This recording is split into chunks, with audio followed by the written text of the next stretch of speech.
Lutter contre les fausses informations, c'est la mission de Samba Dialimpa Badji. Depuis le début de la pandémie, le rédacteur en chef d'Africa Check, un site dédié à la traque des infox, redouble de vigilance. Avec la pandémie sur les réseaux sociaux, pas facile de s'y retrouver. Quotidiennement, le journaliste vérifie des contenus sur WhatsApp ou Twitter, comme cette vidéo. Elle montre une supposée campagne de vaccination contre le coronavirus dans le pays. Sauf que ces images sont sorties de leur contexte.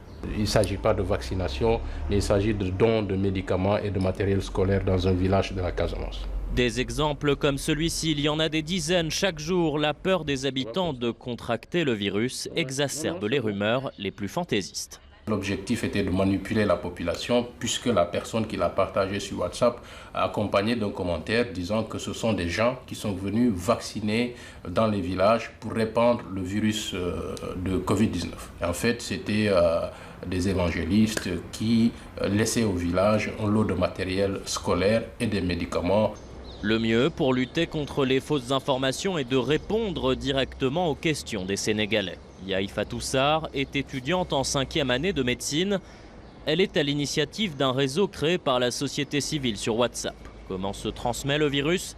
Quelle est la situation au Sénégal? Des exemples de questions d'utilisateurs que la jeune fille transmet à des médecins et au ministère de la Santé.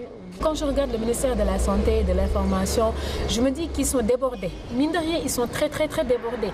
Et je me dis que ça n'aurait été cet élan de solidarité des citoyens lambda comme moi et comme d'autres. On ne s'en serait pas sorti.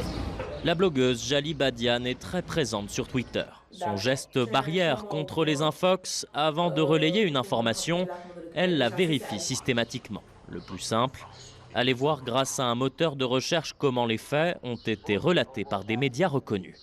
Finalement, on arrive à flairer les fausses nouvelles, les fausses informations. Moi, sur les 10 messages que je reçois ou bien informations que je reçois, il suffit juste que je vois le titre, l'intitulé et la provenance pour me dire, bon, c'est même pas la peine de s'y attarder.